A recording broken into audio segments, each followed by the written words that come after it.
All right, guys, we're gonna go ahead and get started. If everyone can go on mute, just so that in case some random background noises come up, it doesn't destroy the learning from anyone else. And then also, if you guys want to cut on your cameras, that would be great. If not, no worries. It just looks like I'm looking at a bunch of cards face down. So here we'll go ahead and get started. I'm in luck, guys. I am currently traveling, and I want to do an introduction since I have the opportunity to actually have some service.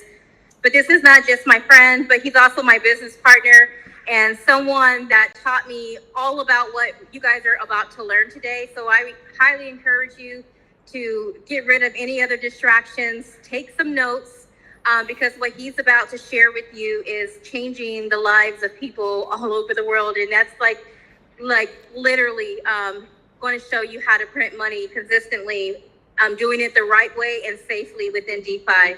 So without further ado, this is my business partner, Vincent Halliburton. I really appreciate you, Charisma, and Charisma is no novice as well. We're lucky enough to have her on our team. She's built many successful communities. She's onboarded a lot of people onto crypto, maybe more than me, I'm not sure. She has a big footprint in the travel community, which goes hand in hand with crypto. Everyone wants to make money from their laptop while they're traveling. So yeah, thanks, Charisma. I'm glad you can be on. So guys, let's go ahead and get started. This name of this presentation is called Unlocking Wealth Secrets with DeFi. And this isn't just a clickbait title.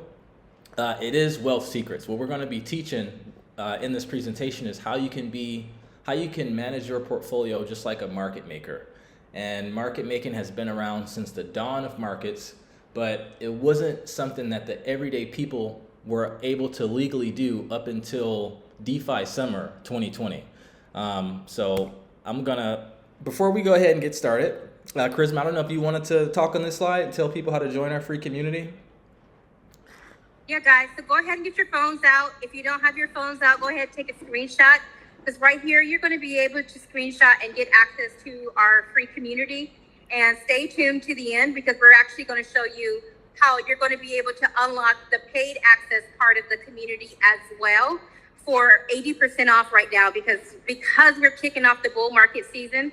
We're wanting to make sure that no one's left behind that wants to get in. So the first 100 people that actually participate, but in order to get in, you need to join the free community, and then we will DM you the details inside the community, because we want to make sure that you're in there. So go ahead, and you'll see these QR codes throughout the presentation.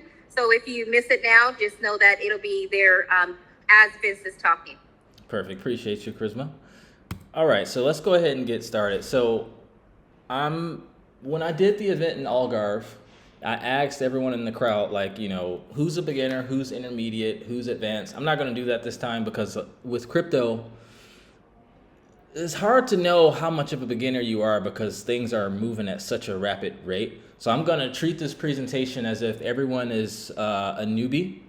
So forgive me if I'm redundant to anyone, but I guarantee you that no matter how advanced you are, you're still going to get great value from this. So just a brief history on traditional finance. So historically, we have these centralized institutions that issued our currencies, but the problem is that they always printed more money than they had in gold, and that's why every fiat currency has failed. And if you go back to every recession or depression, it's always traced back to the Federal Reserve making it easy to borrow money in some aspect of the economy. Like if you go back to the Great Depression, that was the Federal Reserve's first time it was created in 1913, and the Great Depression happened like a decade or so after.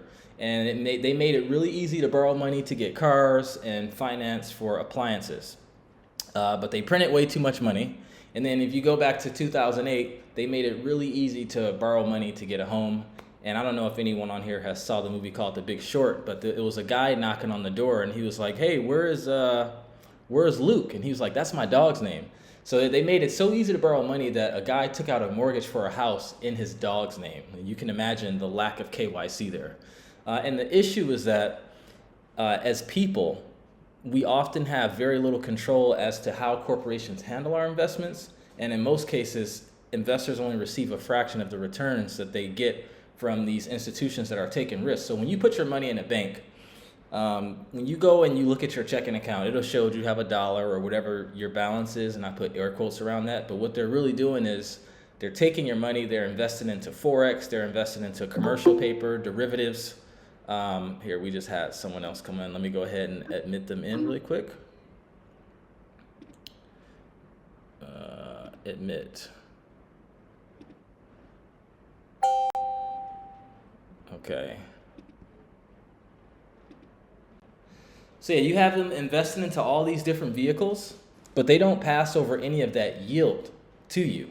And the sad part about it is if they lose all of your money, like what happened in 2008, no one gets put in jail, no one's held accountable. So they don't have any incentive to really manage your funds responsibly. They're going to get their fees regardless of what happens.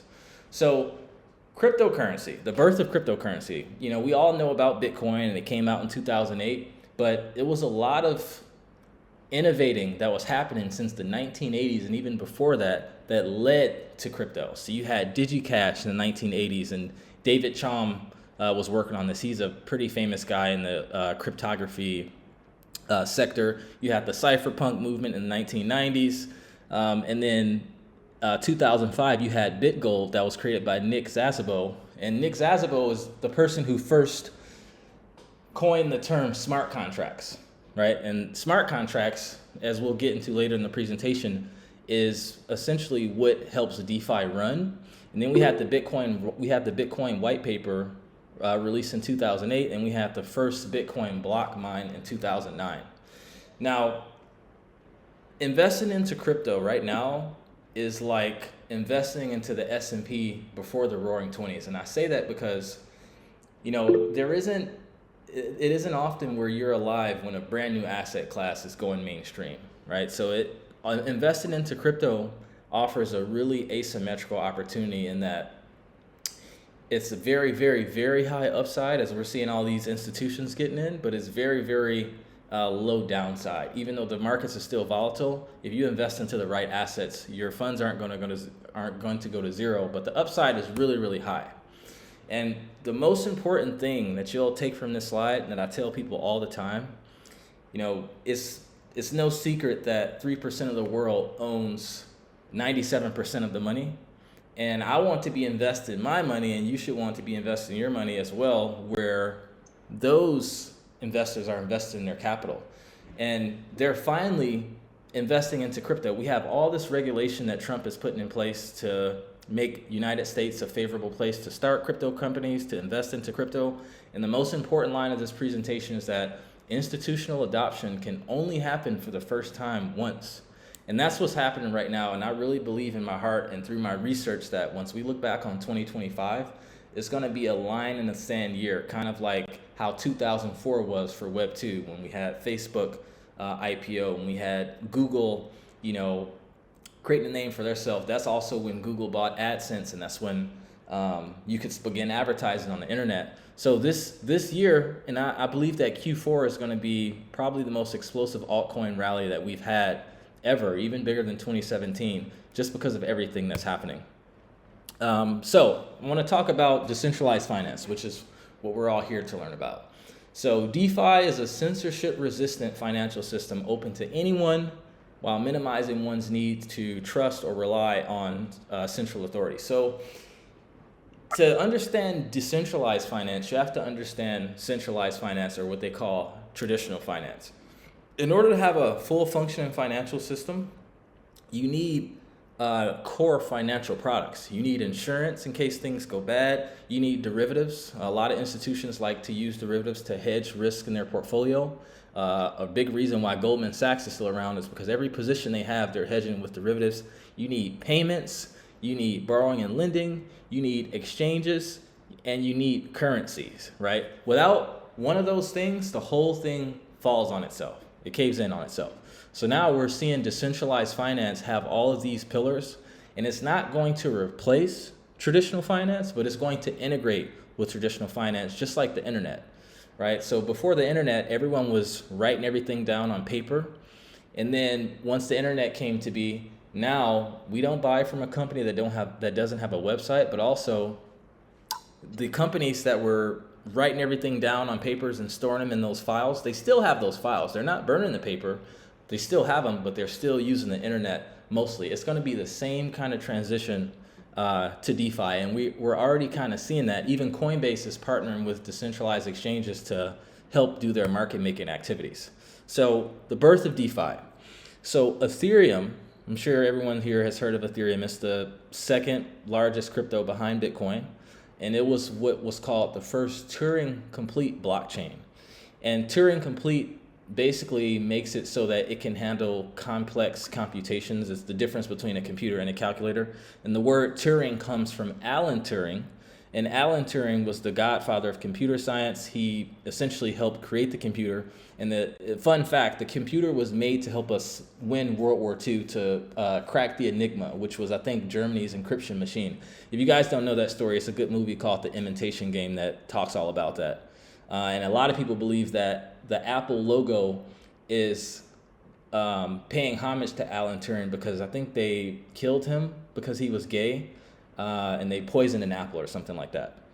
Anyways, I digress from that. So most of the decentralized applications are built on top of Ethereum, just like most of the traditional financial rails are built on top of the internet.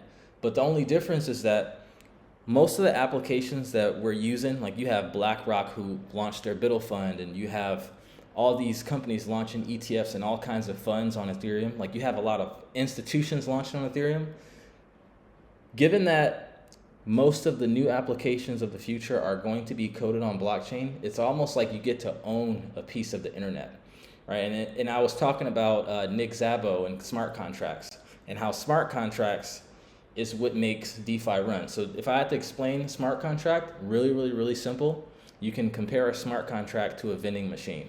So smart contracts do three things, if you boil it down to its essence. They store rules, they verify rules, and then they execute on functions based on those rules. So if you look at a vending machine, the storing of the rules is knowing that D1 is a bag of Doritos. The verifying of the rules is knowing that when you put in $1, it's enough to buy those bags of Doritos. And then the executing on the function is when you put in $1 and you hit V1, the ring is going to spin so the bag of Doritos falls down. It basically allows you to program things like if this happens, then that happens. And that's essentially how DeFi runs. And the smart contracts is what are replacing the middleman. And that's how people are able to profit more, because these middleman services are making money off of all these fees, but you don't need to pay a smart contract because it's just a piece of code. It doesn't have a family to feed. So, DeFi versus CeFi. I always tell people nothing is all good, nothing is all bad. So you need to know the trade-offs between both. Crypto is all fine and dandy, but with great power comes great responsibility.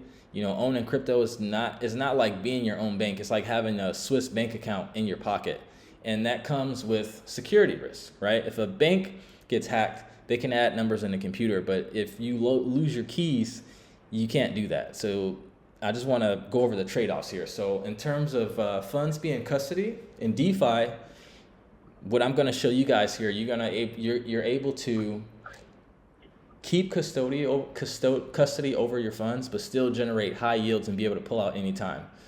CeFi, Event. Yeah. Can you put it in slideshow mode for us? Is not in slideshow mode?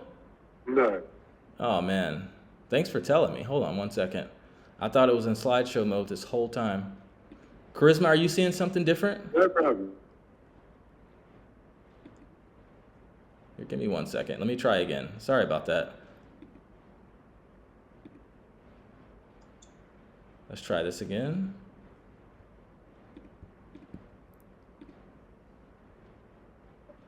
Okay. Okay, so I'm gonna go here. How is this? Hold on 1 second. How's this? Perfect. Okay, I'm gonna close this out. Good night. Is that still good? Can you still see it? Yeah, that's great. We can see it perfect now. Okay, sorry, I thought it was in slideshow the whole time, guys. If it happens again, feel free to cut me off because I want to make sure you guys are seeing this. So with the KYC with DeFi, it doesn't matter. You can be a felon, you can be, a minor. It doesn't matter who you are. If you have a wallet with funds in it, you can begin earning yields in DeFi. So this is something that you can teach your kids how to do, and you don't have to wait till they're 18 like you have to do with traditional projects, with traditional financial products. With CeFi, you always have to get KYC, whether you're using a bank account or signing up for an exchange. Security risk, this is a big one. So in DeFi, you do have to worry about rug pull. So you have to, and we teach in our community how to fundamentally analyze a project so you can minimize your chances of this. There are hacks, you can lose your private keys, but the cool thing is it is insurance in DeFi. So any platform that you put your money on, you can take out a policy against it, pay 3 to 5%. But as I'm going to show you, you're going to be able to get way higher than 3 to 5% in DeFi. A lot of times you can get triple digit yields, and I have been consistently for the past few months. So I'm going to show you guys that as well.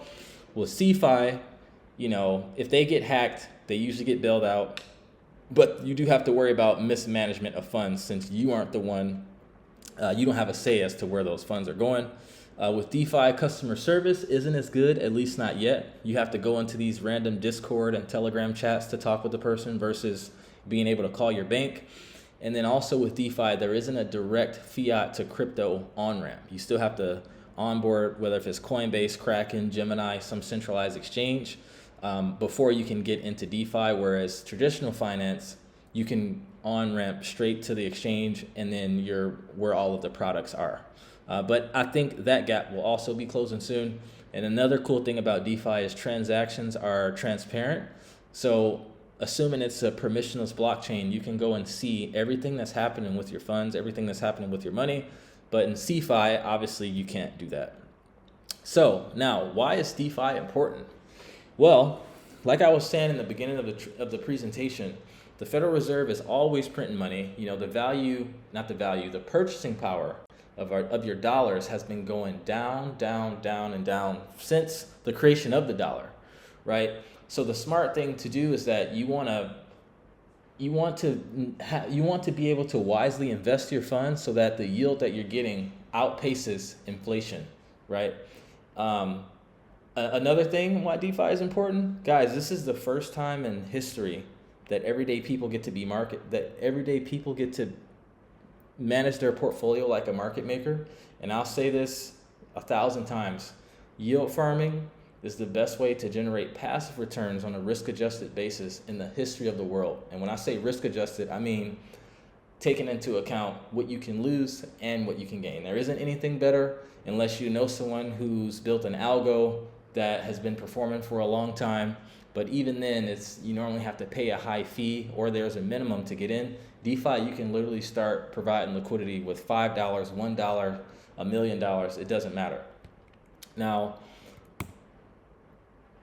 let's talk about exactly what is market making, what is DeFi, how are you getting these yields? So going back to traditional finance, there's 3 ways to get a yield on your capital that isn't considered, for lack of a better word, BS. You have fees from borrowing and lending, you have fees from insurance, and then you have fees from market making, which is providing liquidity on exchanges and you're getting paid swap fees. It's the same exact thing in crypto with just one extra. You can make money from using your funds to provide liquidity for insurance. You can put your funds on a borrowing and lending platform such as Aave, and I'll show you guys that as well. You can also use your funds to stake on a blockchain's validator network. So like if you want to help secure the Ethereum network or run your own node, you can stake your Ethereum there, but the yield's only like 3 to 5%. That's just double of what the current trueflation is. So that's really nothing to write home about. But the most profitable way to yield farm, and the way that we're going to be talking about for the remainder of this presentation, is using your funds on decentralized exchanges to get paid from swap fees. So market making, guys, it is market making. There are market makers for every single market since the dawn of markets. And if it weren't for market makers, you and I wouldn't be able to buy our favorite assets. So there are market makers for every single asset class, whether it be stocks, bonds, gold, commodities, forex, crypto. Like, you need market makers to make a market so that people like you and I can go on these exchanges and these brokerages to be able to buy and sell our favorite assets without having to pay high fees, which is called slippage. So, for example, when you go on Robinhood to buy your favorite stocks, like for example, you go on Robinhood to buy your Tesla stock or your Apple stock, a lot of people think that it's Robinhood that holds the inventory of stocks. But like I said, Robinhood is just the intermediary between the market maker and between you and I. So what they'll do is, it's companies like Deutsche Bank, Citadel. Citadel is the largest market maker in the world. Goldman Sachs, Morgan Stanley, and they'll come to these exchanges and say, hey, first they'll buy the stocks and they'll have the cash on hand and they'll say, hey, here's my Tesla, here's my cash, here's 500 million in Tesla, here's 500 million in cash, here's $1 billion. Only use my Tesla liquidity that I'm giving you when the price of Tesla is between, let's say, $50 to $300. They get to choose the price range where they want their liquidity to be used. And anytime Tesla is trading between that price range that they specified to the brokerage, anytime people is buying Tesla, so exchanging their dollars for Tesla or their Tesla for dollars, those trading fees that you pay, those actually go to the market maker. But in market making, it's called the bid to ask spread, right? And this is why market makers, they have some of the best performing portfolios because they make money no matter where the wind blows. They make money off of buying and selling volume. People are always buying, people are always selling. In the bull market, when there's a buying frenzy going on, they're making fees. In the bear market, when there's a selling frenzy, they're making fees. And even when the market's trading sideways and it's not a lot of action happening, they can tighten their range and make even more fees. So the cool thing about market making is that there is always, it doesn't matter what market conditions are, there are strategies that you can deploy that we teach for you to provide liquidity and be a market maker regardless of what the market is doing. I'm going to let Charisma, I'm going to take a quick, not break here, I'm going to let Charisma talk about our 49 Weeks to Freedom Challenge. And then I'm going to share my screen and show some of our live pools and show you guys how I'm making money and show you guys essentially, the proof. Charisma, if you want to break this down. Yeah, let me go ahead and get back on screen here. And hey guys, so welcome, I'm back. And gosh, every time I listen to your presentation, Vince, I actually want to just open up a new pool and just keep earning money over and over again. Guys, so we not only have our free community, we also have our courses, which you can come in. You guys are going to get 0.5% off of those. But most importantly, what I love is that we have a 49 Weeks to Freedom Challenge. And this is where you're going to come. And for 49 weeks, for those of you that's never made $1 in yield farming or in the crypto space, this is going to be your opportunity to make your first 100K. But if you want to get started with more, absolutely, you can get started with more. And then, of course, you're going to be surpassing that 100K mark. But we have tried and proven this. Our coaches that are inside of here are guiding you along the journey. Every week, you're meeting once a week to actually go over your results of your pools. The goal is to get you to a certain amount every single week. And if you're not hitting those benchmarks, we want to see what it is that you're doing so that we can help correct that, so that the following week you can get closer and closer to meeting those benchmarks so that we can get that 100K goal taken care of during those 49 weeks. So we want everyone to reach it. In addition to that, we have a weekly farming with you, meaning that you're going to come in and actually watch live farming. You can go ahead and see the spreads that are taking place and be able to apply them as well. In addition to that, we have an onboarding once a week. And this isn't just for people that are just joining, but let's say you're getting onto a new platform for the very first time and jumping into a pool on a platform that you didn't previously jump into before.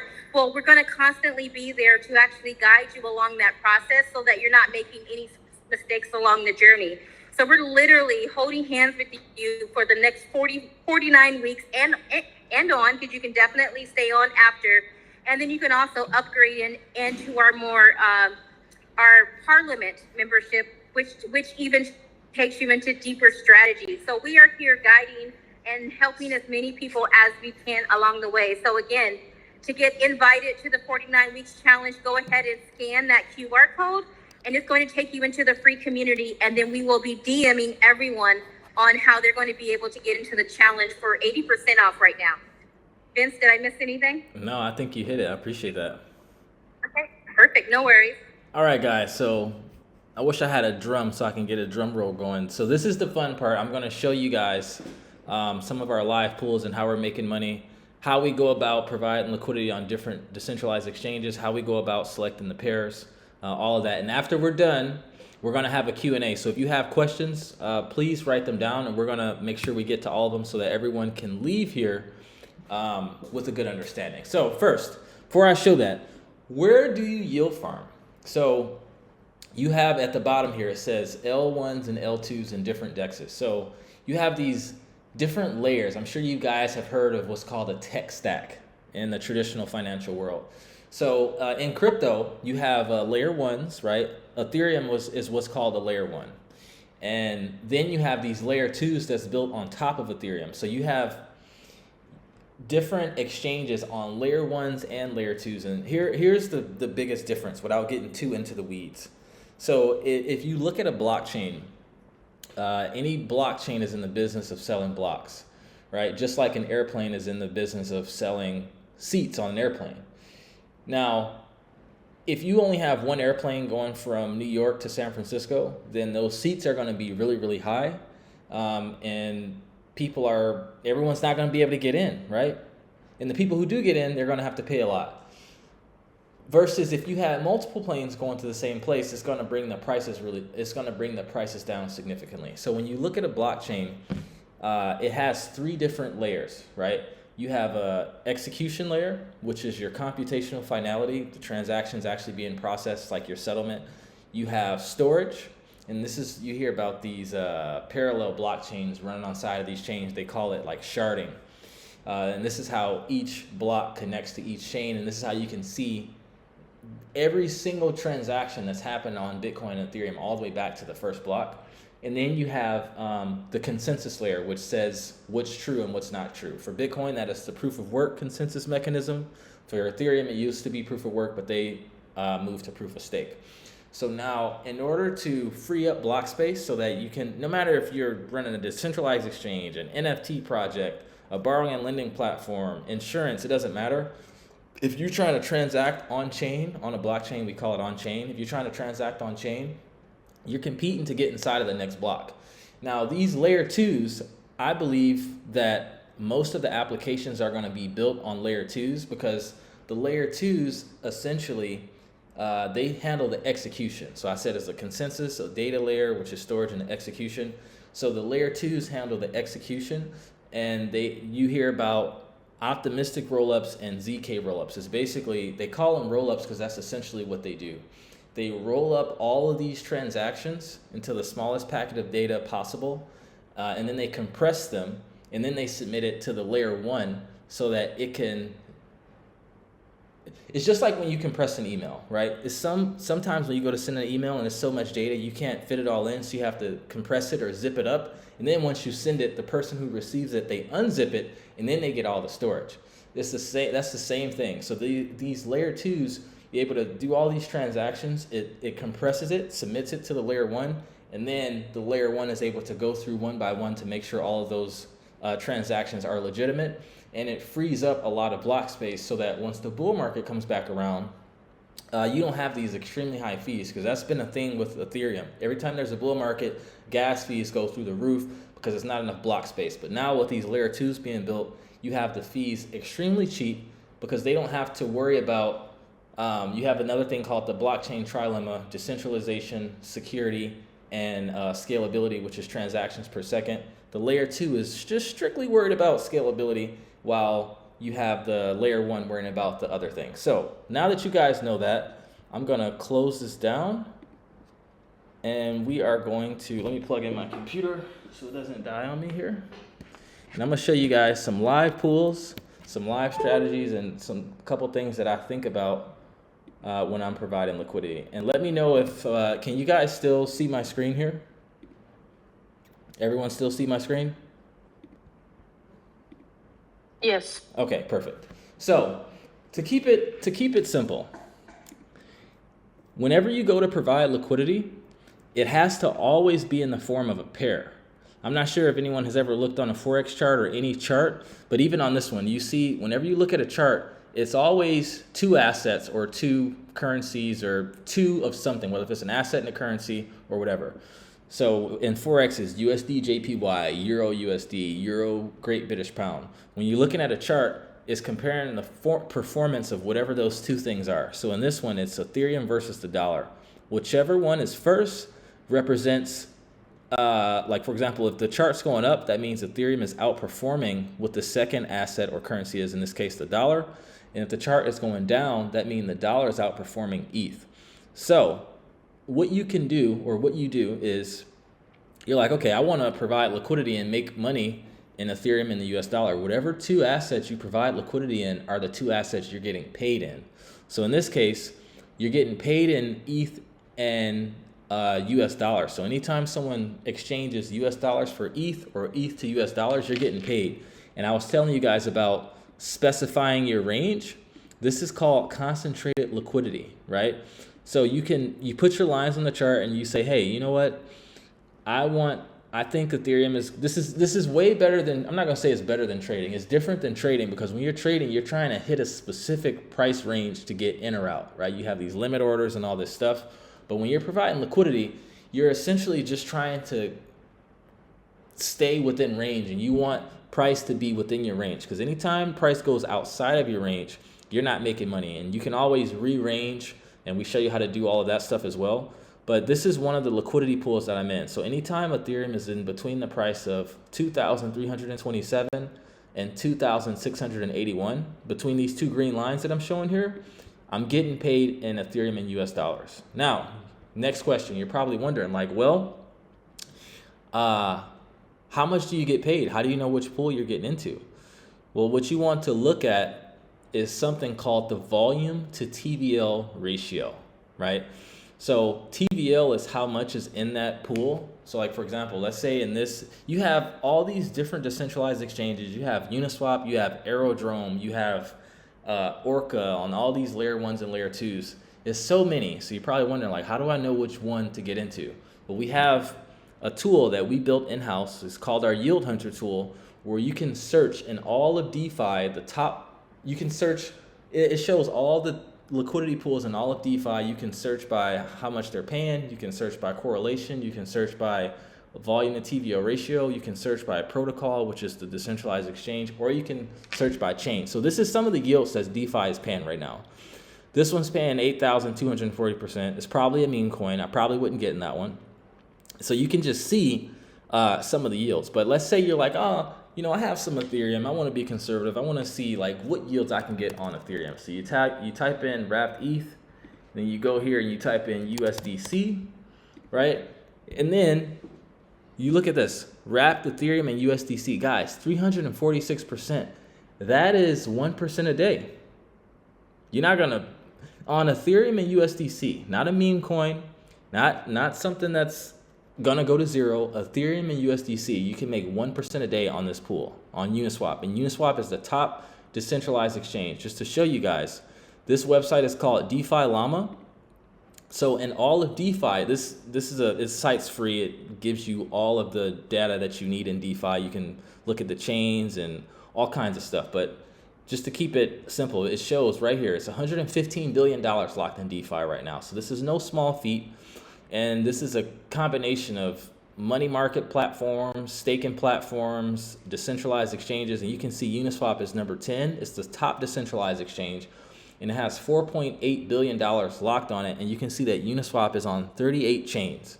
So going back to this tool right here, this is on the Base network, which is Coinbase's blockchain, which I've made a lot of videos on my YouTube channel. I'm Crypto Noah on YouTube. We also have a YouTube for Noah Dials if you guys want to subscribe. But I believe that Base is going to have a lot of liquidity, because anytime a centralized exchange launches their own blockchain, it usually goes pretty well, especially if it's a big exchange. We saw this happen with Binance back in 2021. Coinbase is more compliant with regulatory authorities, so I believe that they're eventually going to surpass Binance. But 346% APR on ETH and USDC. And I was telling you guys about the volume to TVL ratio. This one has a 47.43% score. Let me break down what that means. So volume or liquidity means how much is actually in this pool that can be traded with. So you see it's $28,232 in there, but the 1 day trading volume is 1.3 million. So that means that this 28K in 1 day, it got used 47 times, because look, the volume to TVO ratio is basically how many times the liquidity can go into the volume. So 28,232 goes into 1.3 47 times. So you can just think like, okay, this thing got used 47 times. So 47 times this thing was generating fees, assuming that you were in range. That's a good volume to TVO ratio because the volume is higher than the liquidity that's in it. However, if we scroll down here and you have liquidity that is, let's do one like this. You have liquidity that's 36,000, but the volume is less than the liquidity, right? This is 0.61. That's why this one is paying only 11%, and that's still going to wildly outpace inflation. So when you have a good volume to TVO ratio, you have it's like you have less mouths and more food. The food is a representation of the yields, and the mouths is the representation of you, the liquidity provider, right? If you have more food and less mouths, you're going to get more yields, versus if you have more mouths with less food. Like everyone's going to be fighting for the scraps. Okay, so I'm going to show you guys some of my live pools here. So when I was in Portugal doing the presentation with Clarissa at, I forget the college we were at, but I was in this pool, and at the time it was paying like 700 something percent APR, right? Which is over 2% per day. I want to show you guys a quick chart here. S&P performance. This is going to be really, really important. Best days.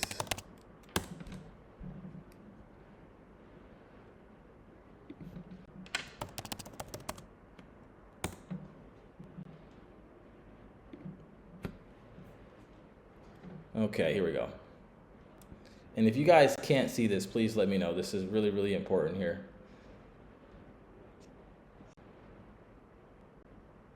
Okay. All right, can everyone see this? Yes. Okay, perfect. So this chart shows the value of $10,000 if you invest into the S&P 500 from January 2003 to December 2022. So if you left your funds in there all days, your 10K is worth $64,844. If you just missed 10 days, 10 of the best days, your 10K is only worth almost 30K. Your performance is more than cut in half. Just missing the best 10 days of almost 10 years. If you miss the 20 best days, your 10K is worth 17K. If you miss the 30 best days, you only made $1,700. But then after you miss around 40 days or more, you actually start to lose money. And this, I always tell people, time in the market versus trying to time the market. So for example, if I go back here, you never know what the high volume days are going to be, right? Like I was telling you guys, when I was in Portugal, and Charisma, you can back me up on this one because you're in this pool too. This thing was paying over 700% APR, but I didn't know it was going to pay that beforehand. I just have to make sure that I'm in range when those big candles are being printed, because it's going to make a huge difference in my portfolio. Last year on August 4th, we had the whole Japanese carry trade dilemma, and it caused a lot of forced selling, right? And when people are forced to sell, the liquidity providers are eaten up. It was an opportunity for like 3 days. You were making like 4,000% APR in Ethereum and USDC. Had you not been in the pool for just those 4 days, 3-4 days, your performance is drastically cut in half. And I always give an analogy when I'm talking to our community. When you're providing liquidity, it's literally like selling shovels during a gold rush. The gold is the altcoins that people are trying to buy, and the shovels is the liquidity that we're providing so that they can get the gold. And a lot of times, people who were selling the shovels made most of the money. So if I go here, you can see that I have almost 15.5K in this pool. And you guys see it right here. I've been in this position for just 17.3 days, a little over half of a month. And in total, I've made over $2,000 in this pool in just 17 days with a principal that started at around 12K. So not only am I up on the principal, which is Ethereum and SPX, Ethereum has pumped since, but I'm also up on my fees. Where else can you put 12K and then 17 days later, it makes you $2,000 without having to do absolutely anything. I literally have not have to do absolutely anything. Right now I have uncollected fees of $182. I can go and claim this whenever I want. I can pull this out whenever I want and put it into any other pool, right? What I normally do is I like to take it out. I'll put half back into the pool. You know, Albert Einstein said compound interest is the eighth wonder of the world, because now I'll be getting 282% APR off of, you know, a little over $100. You know what I mean? Scrolling down here, here's another pool that I'm in, wrapped Ethereum and Tibber. Just a quick little alpha call. Like, I've made a video on Tibber on my YouTube. I think this is an easy 10x play this cycle. Right now the market cap's only like 96 million or so. So if this token goes to $1 billion market cap or a $10 billion market cap, because it literally has one of the VCs in the world behind it, and it's not on any centralized exchange yet. So that means people are going to be going to Base, to Aerodrome to buy this token. I want to sell those shovels. I want to provide liquidity from this thing going all the way from a $100 million market cap to a $1 billion market cap. And the cool thing is, once you're providing liquidity for a long enough time, because the risk in providing liquidity is something called impermanent loss. I'll explain what that is here in a bit. Once you're providing liquidity for long enough, eventually you get to the point where you're playing with house money, and it just doesn't matter. So just to explain what impermanent loss is, and then we'll probably go ahead and wrap this up for the Q&A section, because I'm sure people have questions. I know I've covered a lot. Impermanent loss, it's called impermanent because it's not permanent until you lock it in, right? Just going back to the whole market maker topic, we really teach people in our community how to manage their portfolio like a market maker. And if you look at the balance sheet of a market maker, they're not using all of their funds to provide liquidity. They section off their portfolio into 3 different sections. One section is for cash. One section is for assets, whether it be real estate, stocks, bonds, crypto, whatever. And the other section is for market making. And they rebalance on a consistent basis, and rebalancing forces you to buy low and sell high. For example, if you have 10% of your portfolio in gold, and gold goes up by 100%, and now you have 15% of your portfolio in gold, and you need to get back to 10, it's forcing you to sell gold at a profit. If gold drops by, let's say 30%, and now your portfolio is 7% gold, it's forcing you to buy gold cheap so you can get back to that 10. Now, each 3 of those things have their own time when they shine. Cash shines when prices are cheap because you get to deploy them into good assets for a discount.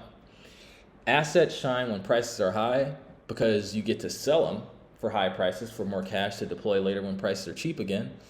But market making shines at all times because this part of your portfolio is only focused on cash flow. Like people always say, don't trade consolidation, but through market making, your portfolio is always working for you. You're always accumulating whatever 2 assets you're providing liquidity in. You can either use those rewards to build your cash position, or you can use those rewards to buy more assets that you're bullish on.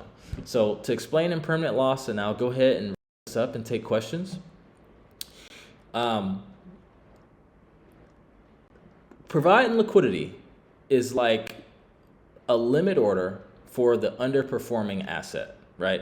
So let's say if I go in here and I provide liquidity when price is right at the middle. So like let's just say for example's sake, Ethereum is $2,490. If I go into this pool, I'm gonna need 50% in ETH, 50% in USDC. But as the price is going up towards my line, the price I pay is foregone opportunities, because now as price is going up and up and up, I'm actually accumulating more USDC. And if it goes out of range, I'm going to be in 100% USDC instead of Ethereum, right?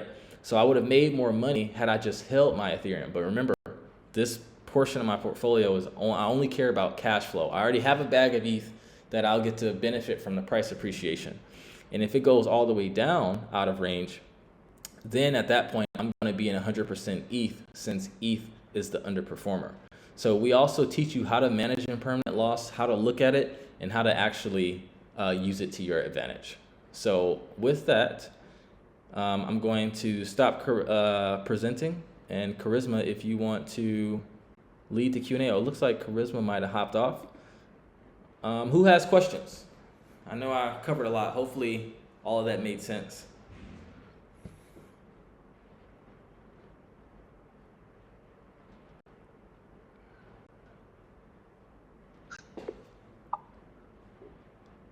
Oh. Everyone's on mute, so I'm not sure if anyone's talking.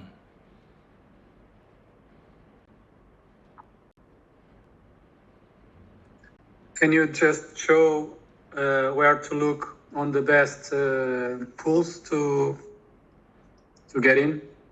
Oh, the tool that I was showing? Yes. Yeah.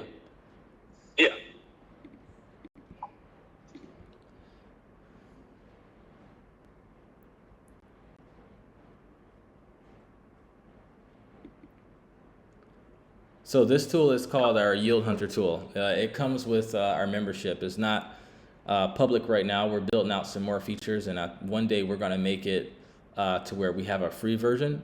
But this is the Yield Hunter tool here. You can search by token 1 or token 2, or you can just delete all of this stuff, and it'll show you what the best pools are based off of APR or based off of protocol or whatever you want to search by.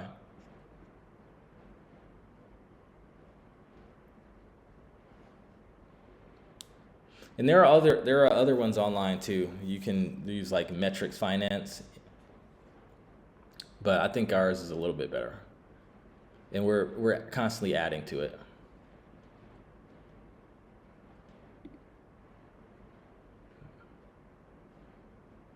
So after you found, for example, that pair that you were showing, the ref with the USDC, and then you go to the platform directly from there? Yeah, so here's the order. Here, let me stop sharing this here.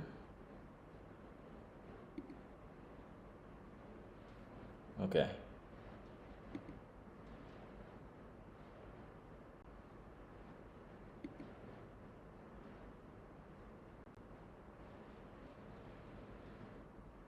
Okay. Okay, can you guys hear me?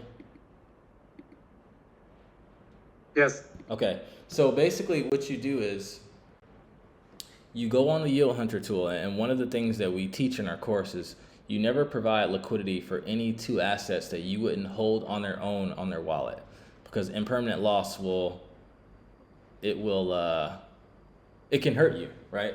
If you provide liquidity for some meme coin that goes to zero and you pair it with your Ethereum, if it goes to zero, you're holding 100% of that meme coin and you lost all of your Ethereum. So assuming that these two assets, whether it could be an altcoin and a stable coin, or two altcoins paired together, or even two stable coins, you want to make sure you will hold them on their own. So after that, you have the two assets in your wallet.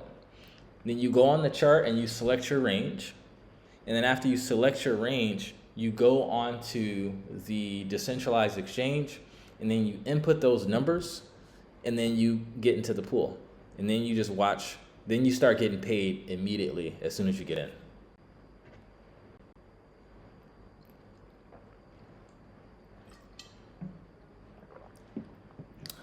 Does that make sense? Yes. Yeah. Yes. Yeah. The cool part about it is that, you know, I'm all about buying the dip. Like, buying the dip's cool, but sometimes, you know, the price dip low enough and you put everything into it, and then it dips again, you don't have anything else. If you're providing liquidity, you're always accumulating in dips. You always accumulate when things are going up. You're able to always accumulate. Crypto Bab.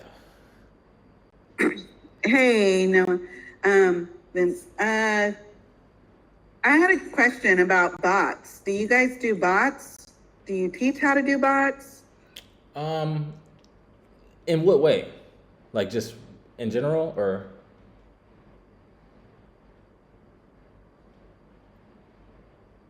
do you have trading bots that you can use for this as well?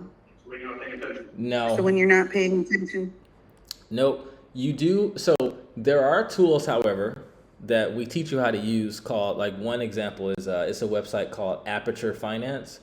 And you could program in rebalancing triggers. So you can go on there and say, hey, this is my range. If it goes out of range by this much, put me into this range. Or if it's out of range for this amount of time, rearrange me here. Like it has a lot of different rebalance triggers that you can use so that you don't always have to be looking at your pool. But it's not a bot, and it's actually safer than a bot too, because a bot, you have to give control over your wallet. Aperture Finance is essentially just using the same contracts and the same code as the decentralized exchange. So the only way that they can mess up is if something happens with the actual decentralized exchange. Okay. Yeah. And this is Marco. I'm sitting behind Clarissa. So let me ask you a different question. So what if some hypothetical software existed that would set up the trade but not execute the trade until you confirm it using crypto strong signatures? So multi-sig that would finish the trade. Would that be helpful to you into your product? Let me make sure I understand the question. So basically, you're asking if something will be helpful if it is like a multi-tag signature, and you can program it to do some kind of rebalance, but before it triggers, you have to sign. Right. You have to basically sign off on the transactions. It'll be helpful. So yes and no. I say no because like if you have a strategy where you're farming extremely tight ranges, another thing I forgot to mention, the tighter your range, the more you get paid. But it's also increased your risk because it's easier to go out of range. So if you're doing tight range farming and you have something like that set up and it's re-ranging pretty often, what if you're asleep? If you miss signing the first one or the second one, you just missed out on making a lot of money.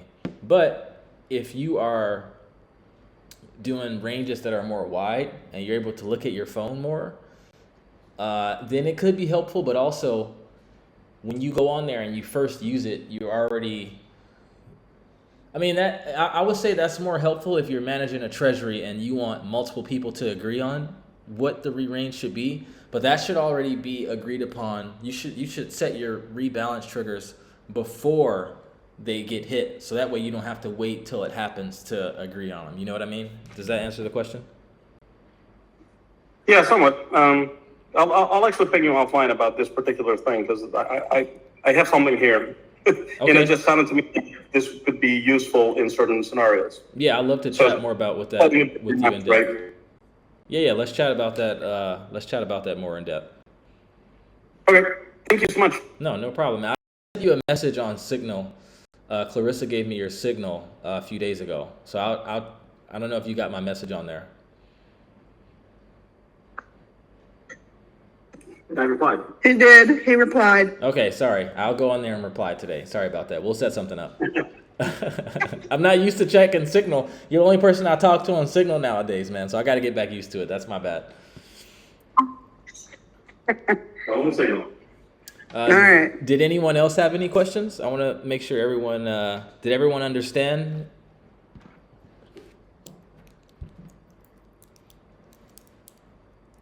Not sure if anyone's talking, but everyone's muted except for my Polish friend Agnieszka. Hey Vince, Hey Joanna. Sorry. I'm a newbie to this area. I fell in love with blockchain some years ago. Now I understand it, but you take it to another level. So I just want to say thank you, and maybe I'll be joining you. I just added you on LinkedIn. It's still a lot of information, but from what I take, you are in the market maker kind of niche, right? You make money from the cash flow coming in and out. And that for me is the main takeaway here. Yep. And the cool thing is, since you brought that up, Joanna, the reason why this is the best passive income opportunity in the history of the world for the common man is because in all other industries where market making is happening, stocks, bonds, commodities, gold, forex, you have these institutions that are providing most of the liquidity. But in crypto, the way I just showed you guys, these institutions aren't legally allowed to provide liquidity in DeFi yet.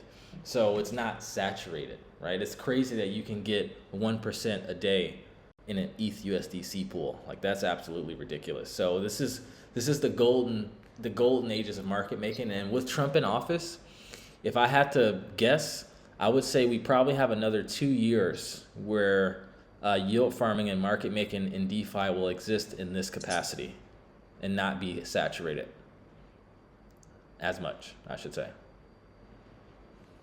And then one more question, maybe the last one. You use the Yield Hunter tool to understand about the products that you're investing on, that you're being a market maker for? Oh, no. So I use the Yield Hunter tool when I already know what asset I want to provide liquidity in. So like, for example, I have, if you follow know-it-owls on YouTube, we conduct a very, very thorough fundamental analysis. I would say it's the best fundamental analysis that I've seen on the internet. I can't even go on YouTube and watch a video about a project because all they do is read off the damn website. And I'm just like, anyone can do that. So we go through the white paper, we go through the tokenomics, we go through the team, we go through their competitors. How big of a problem is this? The inflation schedule for the token, who's backing it? Like, we have all these things that we go through and we give it like a score, and the projects that have the highest score get the highest allocations in our portfolio. So once we already have our portfolio structure set in place and we know like, hey, this is an asset that I really, really like, then I go on the Yield Hunter tool and I'm like, okay, where's the best place for me to get a yield on this asset? So like, for example, one project that I'm really bullish on right now is a project called Finance. We made a video on that in November a couple years ago at 20 something cents. It went all the way up to $4. And I was bullish on the asset, so I'm like, okay, I want to earn fees in it. And I went to see what was the best place to pair my Pendle with Ethereum. And I didn't want to pair my Pendle with USDC because it's easier to go out of range because Pendle's going to outperform USDC. But in a bull market and in bear markets, altcoins tend to move together. So if you pair Ethereum, if you pair an altcoin with Ethereum, the chances are they'll both move in tandem, or at least they'll be more correlated than a stable coin. So sometimes there'll be a project that I'm really, really bullish on that checks all the boxes, but the volume is really, really low. So it's not worth providing liquidity for that project. So in that case, I'll provide liquidity with a different pool, and I'll take my rewards and I'll use it to buy said project, if that makes sense. So sometimes just because a project is good doesn't mean the yields are really good. I want to be in the pools to have the highest yield, but are also good projects. And then I'll take my rewards and I'll, buy stable coins or buy other assets that I want to hold as I'm expecting for prices to rise. Perfect. Thank you so much. Thank you for your time. No problem. Hopefully I'll see you again soon. Let's see. Rob, I know you had some questions, man. No one else has questions. Everyone's muted. I just want to make sure no one's talking and think they're talking and think I can hear them, but I can't. Okay. I think that's it, Clarissa. Okay, well, we want to thank everybody for showing up and thank Vince and Charisma for their time. We really appreciate the information. Vince is going to share some of the links with me, I believe, for afterwards, and we'll post in the group.